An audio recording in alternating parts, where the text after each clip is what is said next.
Well, I'd like to welcome everyone to Sad Song. I'm Craig Kimbrough, PositiveGuru.com. As always, glad to have you along for this journey into the world of spirituality, metaphysics, and meditation. Of course, Sad Song is a word that means true company, and it's just the company of those that are seeking truth and the company of those that are meditating, so to speak. And not that it's not for those who are not yet meditating or thinking about meditating, but that's just what people in meditation circles call their meetings quite often. This morning I was thinking about a concept, and it's a concept that runs through my mind from time to time. It's been running through my mind more and more here lately. It's this whole concept on oneness. And all the great religions seem to talk about oneness, but quite often, the deeper we get into life, the deeper we get into the idea of oneness, the harder it is for people to accept this notion of oneness. And I've had that experience myself, you know, at times. It's not even at times. I've had that experience myself, and I'm working through that experience because I like to take things all the way, and I like to test things. And my notion of oneness, it goes, I feel, pretty deep. When I think of oneness, I think of us actually not only being one with each other, as Homer said, goodness is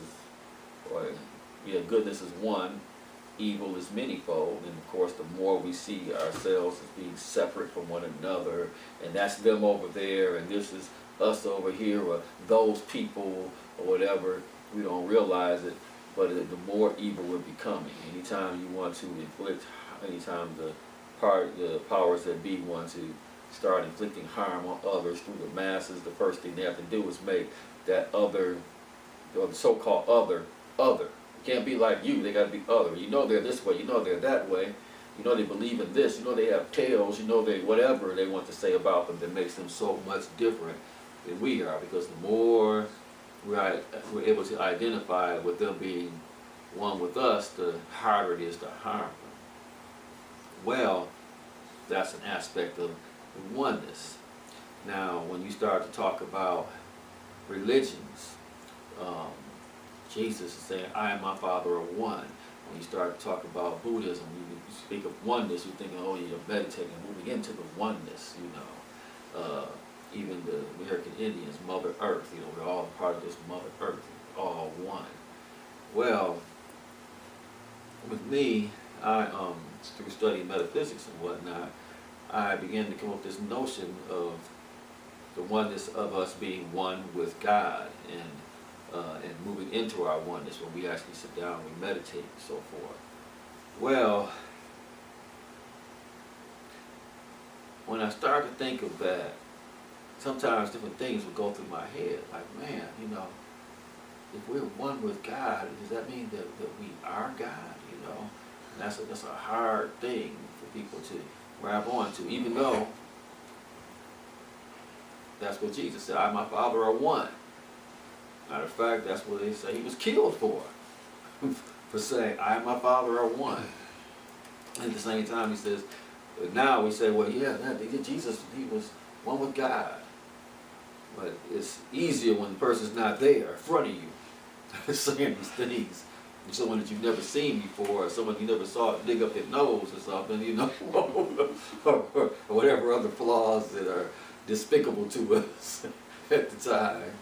But, you know, that's easy to see that. Or when it's not us, even though he says, these things I do, you can do it in greater. Like, you are me, I am you. These things I'm doing, you can do. Matter of fact, what's the point of the story? The great stories are the stories that can be related, that we can relate to ourselves, and we can see ourselves as that character and relate to our worlds and take a part of that with us. And the story would not be great if that was not the intention of the story. But it's a couple things. One, it's easier for us not to accept the oneness. It's easier for us to blame. I think I put something on the internet the other day, on Facebook. It said like something to the nature of in this wonderful life. I'm trying to remember the wording of it. You cannot blame. It says pretty much something to this gist. In this wonderful life, you cannot blame others for your situation, but rather make the changes within yourself or the situation that you would like to see, or for the way that you would like to be treated. Because everything comes from where we are. How we're treated, everything, it comes from where we are. It comes from our mind state. Our mind state determines how we act, and then how we act determines how people act towards us and so forth. So it all actually comes from us. And we are powerful. Here lately I've been going back to working on with dreams and whatnot. And I talked about a dream last week. And the week before we were talking about a dream. And now I guess I'm talking about a dream again, but in this particular dream. And the thing that fascinates me so much about dreams, and part of the reason why I started writing a book on dreams, is because I wanted people to see ultimately that this life is a dream. Merrily, merrily, merrily, merrily, life is but a dream. Merrily, merrily, merrily, merrily. The more we realize this, the more merry we are. The more we realize that somehow this is my creation. The more merry we are. The more we realize this, the more we start to have more introspection as to how did I bring this about? And the more we realize this, the more we're moving into the oneness, the more we're saying that I'm connected, the more we're saying that maybe not my small side of myself that asserts itself as Craig or asserts itself as Diane or whomever, but this other part of myself that keeps my heart beating, that knows exactly how my lungs are supposed to function. It knows how to pump the blood through my, maybe this other part of myself that is the mind behind all of this. Maybe this part is what is making these things come about. We decide to get in touch with that. Now we're talking. Now we're talking about something. Well, that's what I find so fascinating about dreams. I found myself in this one dream. Didn't know I was in a dream. You know, I'm just dreaming. And my sleeping dream. Right now I feel like this is a dream, but it's my waking dream. Well, in this dream, I found myself in a situation where I may have done something that I shouldn't have done, and it was just like maybe I can't remember if I took something, like I was in this store or something, and I took something I wasn't supposed to take, and tried to get rid of it, or tried to get away with it, or wondered if I made a mistake and took something. But then, as I got out the place, I remember thinking to myself, I wonder are there any cameras around this place, you know? And I'm looking for the cameras, and I'm wondering are the cameras there. And then I find out that there are cameras there. And then not only are there cameras, but, or in my head, there are cameras more than likely. Now I'm really wondering, am I about to go to jail? And then I find myself having to possibly go to jail, and all I kept thinking to myself, while I'm thinking about this and while I'm worrying about this, I keep thinking to myself and say, man, maybe if I just keep repeating my mantra, if I just keep repeating this AUM over and over again, I'm going to get out of the situation. And I'm just like really going through it, like, man, I do not want to be in jail, this is not cool. And initially, when I'm thinking about it, I'm young. But now that I think about it, I want to go to jail. This is not cool. This is not, my life isn't set up for this. Now I'm thinking like I am the age I am now, and with all the responsibilities that I have now. So I'm just chanting I'm chanting the AUM mantra. Hey, you am, and I'm really getting into it. I'm doing it over and over. I say, I just know if I just keep chanting this mantra, I'm going to be out of this situation. I'm not going to have to wonder if I'm going to jail. Excuse me. Then about the 5th or 6th time after chanting AUM, I wake up and I look around and I say, it worked. I'm out. And it was so real that I actually feel as though, and definitely at that time I felt as though that's where I was, that's where I lived, and my chanting AUM put me into this life I'm in now. You know, like I actually could exist on these different planes, but this put me over here, and I was so grateful for it. I said, man, AUM is powerful. You know? I got to chant it over here now. You know, but I had also noticed that a lot of things in the dream had to do with certain things that are taking place in my world. Not too long ago, well, actually that same day, I was out with one of the crews of my business, and I looked, and in this lady's backyard, a sprinkler thing was down, and I couldn't figure out if I knocked it down, and I was out there with the crew, and I was the only one back there in the backyard at the time. I couldn't figure out if I had knocked it down or not. And this particular customer is a customer that I don't trust, and really felt like we shouldn't even be. When we pulled up, one of the guys in the truck said, "Oh man, this lady's house, man. You know it's a trip when you don't even want to go to the door and see the person." Like, yeah, you ain't lying, you know. And we're just laughing about how the person was the previous year and how difficult they were. We don't have that many customers like that. And their home in certain ways could be in disarray also. So when I'm back there looking, I'm thinking, it's a good chance that this thing was down already, you know. And when I said that, the inner sound started ringing. Ooh. So because I was about to go and tell them, hey, look, I don't know if I knocked this thing down or not.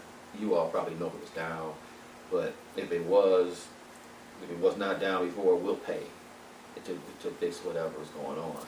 But when I heard the inner sound, I said, well, you know, the way they keep their places is probably already messed up anyway. And the sound started ringing, so I said, okay, the inner sound's ringing. I'm going to act as though that's the case, but I'm still going to put this thing back up.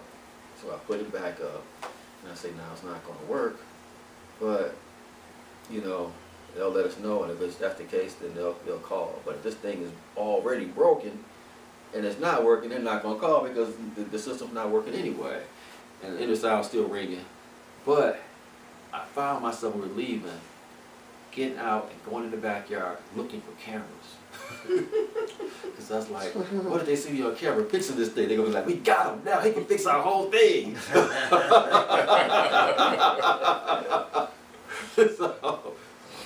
when I was in the dream, and I'm wondering, you know, if there was cameras around. I think that was the whole guilt feeling and everything coming over me and creating me being in this particular situation. So I can see how the thing was kind of fashioned by some of my thoughts and whatnot. Because I'm like, man, I'm looking for cameras just like I did earlier. Hey, this is crazy. But I have found that when I have dreams, the components of the dream have actually started somewhere earlier in my day.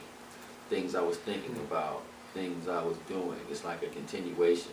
The things that are on my mind, it plays itself out in a dream, and it sets up the whole environment. It sets up the whole world that we are in.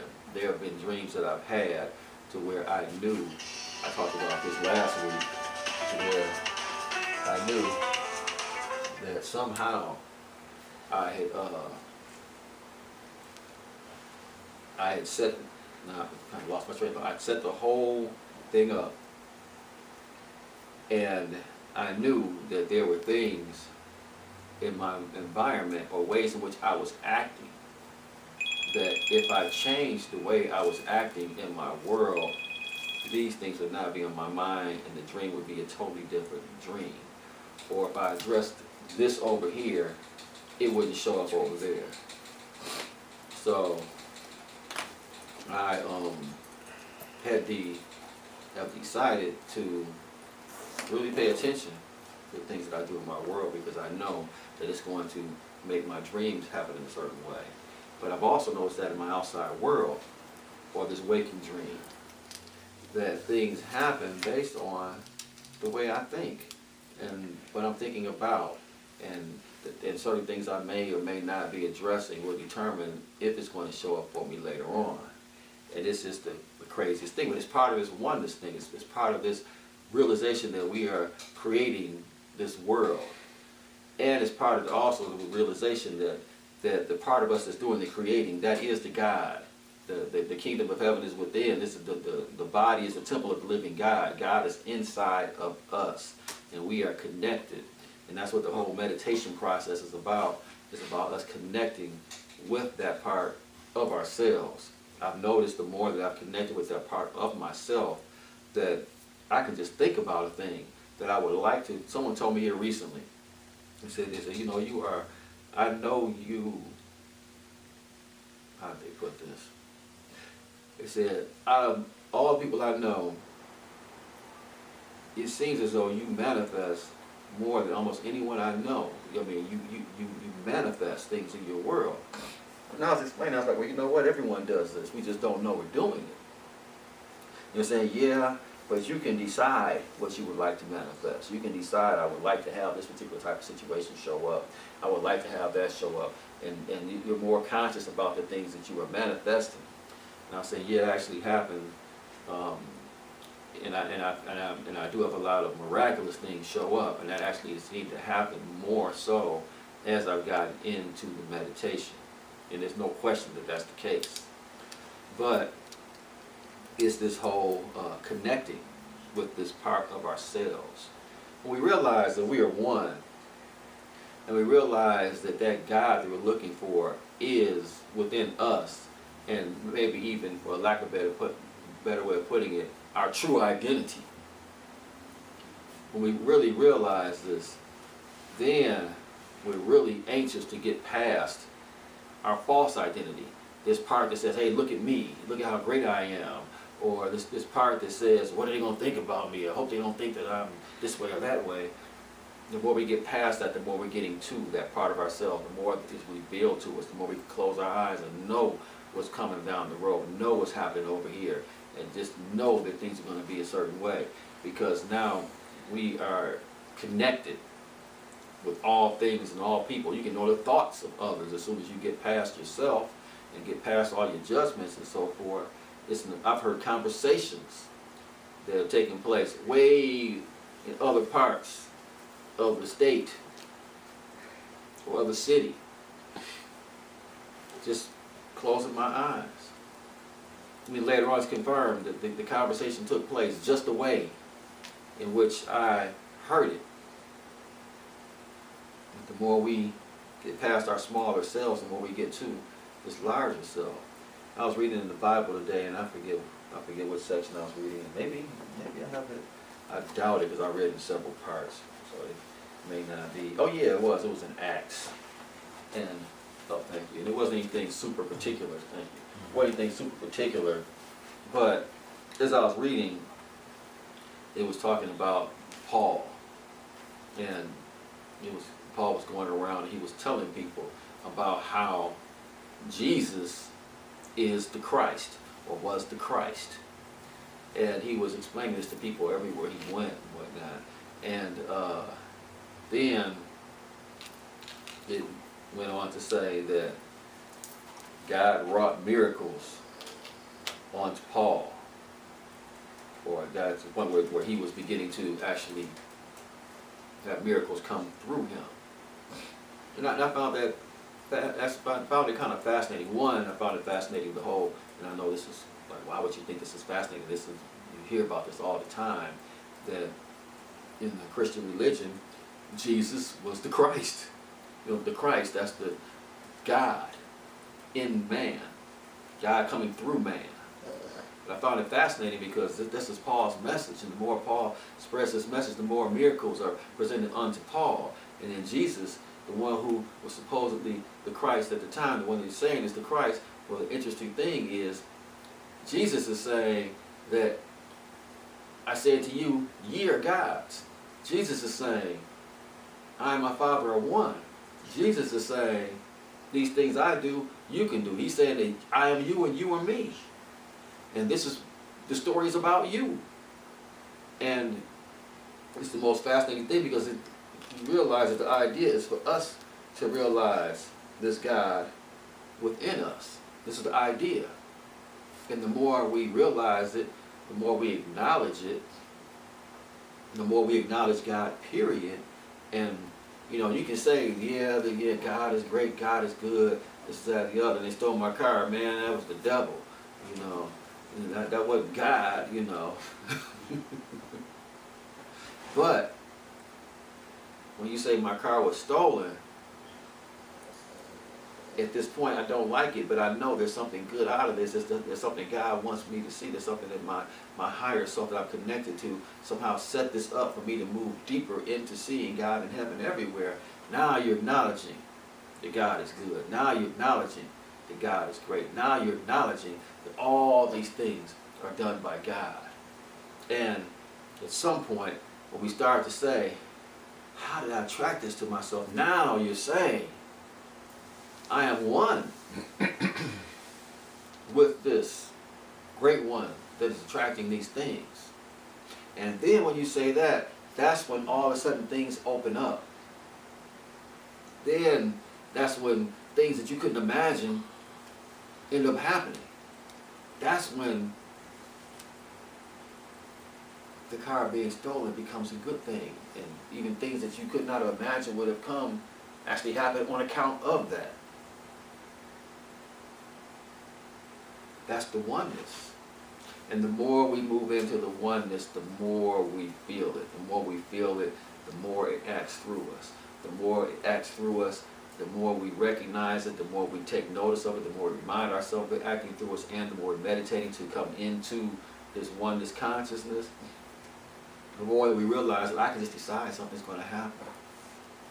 And it's going to show up. And the more we realize that I don't have to figure out how it's going to happen. It's going to be shown to me how it's going to happen. And if it's not meant to happen, that means something better is meant to happen, and that's going to be shown to me. And it's all going to be revealed to me through this great something that is inside of me that I'm one with. The more we're going to feel connected to it, the more we're going to feel like there's certain things that I should do or certain things I shouldn't do. I still feel like that connection is part of the reason why I'm here today. I mentioned it a few weeks ago, how on several occasions maybe I shouldn't be, by human thoughts. I was just doing a class on this the other day. Not a class on this. I was listening to a class on moving beyond our purely human ideas. And I have two vehicles. I have a work vehicle that I use with the business, and I have my personal vehicle. And when I was in my personal vehicle, I'm hearing a lesson, and it's talking about moving. It's actually talking about me looking for my particular lesson. And I said, what's my lesson going to be today? And I said, okay, it's going to be moving beyond our purely human ideas. That's the one I want. And I got this folder filled with 100 so many lessons in it, CD lessons, and I'm reaching in the back for the lesson, and I say, I know it's in the red one. That's got about 100 discs in it. If I pull that one out, boy, that's what I'm meant to hear today. And I pull up the black folder. Oh man, it's not in here. I'll open up this one anyway, randomly, and pick something. And there it is, moving beyond our purely human ideas. And I'm listening to it talk about me having this experience, and I'm just like, wow, that's like, wait. I got a lesson plan in my work van. It's the same lesson, moving beyond my purely human ideas. But you start to find that you're attracting information that you need all over the place. You start to find out that whatever you need to know is there. And going back to what I was talking about, I mentioned not too long ago that by all accounts I shouldn't be here if I was living in a purely human state. One particular day, it was pouring rain. And wind is blowing hard. I'm on Northwestern Highway and all these cars are stopped. And for some reason, they stopped one after the other, and I stopped way back here. And something tells me, don't go forward. That tree over there could fall down and hit your car. That's a tree way over here. It's a big old tree. Like, I'm saying to myself, what do you mean that tree can fall down? That big old tree is not my car. My truck isn't being pushed. Why would I think that this wind could blow down the tree? It's not blowing my car over. And then the guy pulls next to me. He looks at me and he stops and he looks over. Like, why are you stopped here? And I'm just sitting there. And then, boom! The big old tree falls right in front of both of us. And we just both look at each other with our eyes wide open. Because we both knew we'd been dead. The tree took up the whole side of Northwestern Highway, the whole westward going direction of Northwestern Highway. To the point that we had to turn around to go back to our destination. But something inside of me knew that part that I'm one with, that part that I connect to, that part that I meditate on, came up and said, hey, don't do this. Now I feel that my deeper self orchestrated it all so that I will be more cognizant of my connection. So that in the future, when I'm told, hey, do this, I'll do it. And I know that, hey, that's probably my higher self talking, especially if I'm staying connected and meditating often. What my teacher used to say, when I ask them, should I do this or should I do that? He said, son, you hear these sounds? I say, yeah. I hear the inner sound that you hear doing meditation, once you get your mind off the outside world. Yeah, I hear it. I hear the own vibration. Why? I'm wondering, what should I do? But it doesn't matter what you do. Just do whatever you want to do. And I'm thinking, he's crazy. What do you mean do whatever I want to do? Mr. Ambrisson, don't you understand? If I do this, it's going to happen. If I do this, this person might be hurt. Or that might... So, Sonny, I'm trying to eat right now. Like, Mr. Ambrisson, everything. See you later, Sonny.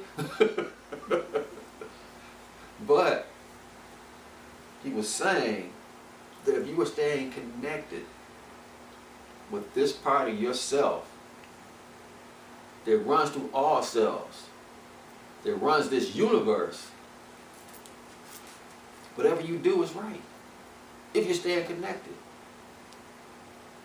If you're paying attention. You get information. Saying, wait, that tree might fall.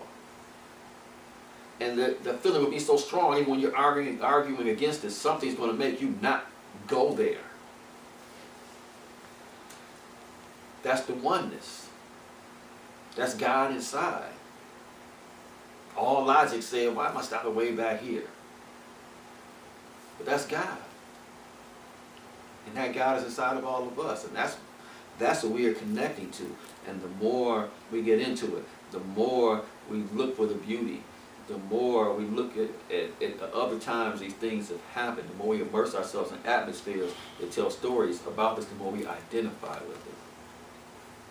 I was just reading about the story of Elijah and Elisha in the Bible.